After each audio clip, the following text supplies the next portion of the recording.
went to breakfast at Chambord with or without an appetite, and the city of Blois heard no more of its sovereign lord and master till the next hawking day.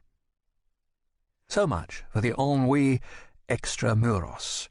Of the ennui of the interior we will give the reader an idea, if he will with us follow the cavalcade to the majestic porch of the Castle of the States.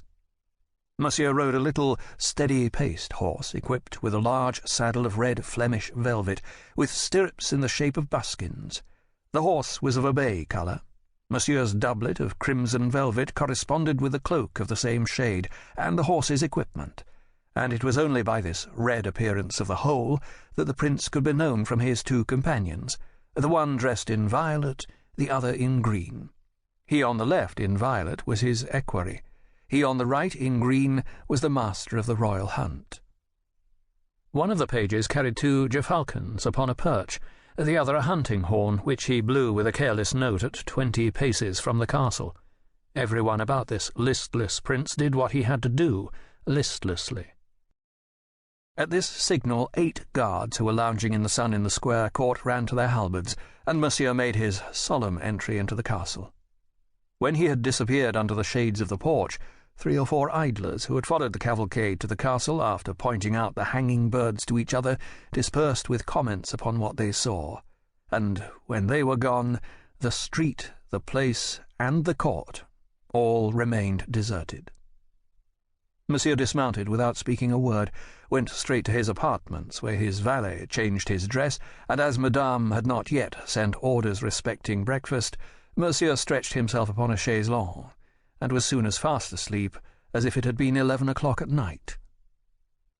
The 8 guards who concluded their service for the day was over laid themselves down very comfortably in the sun upon some stone benches.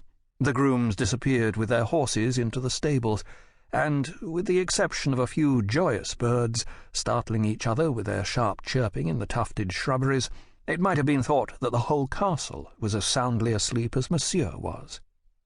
All at once, in the midst of this delicious silence, there resounded a clear, ringing laugh, which caused several of the halberdiers, in the enjoyment of their siesta, to open at least one eye. This burst of laughter proceeded from a window of the castle, visited at this moment by the sun that embraced it in one of those large angles which the profiles of the chimneys mark out upon the walls before midday. The little balcony of wrought iron which advanced in front of this window was furnished with a pot of red gilliflowers, another pot of primroses, and an early rose-tree, the foliage of which, beautifully green, was variegated with numerous red specks, announcing future roses. In the chamber lighted by this window was a square table, covered with an old large-flowered Harlem tapestry. In the centre of this table was a long-necked stone bottle, in which were irises and lilies of the valley. At each end of this table was a young girl. The position of these 2 young people was singular. They might have been taken for 2 boarders escaped from a convent. One of them, with both elbows on the table and a pen in her hand, was tracing characters upon a sheet of fine Dutch paper. The other, kneeling upon a chair, which allowed her to advance her head and bust over the back of it to the middle of the table, was watching her companion as she wrote, or rather, hesitated to write.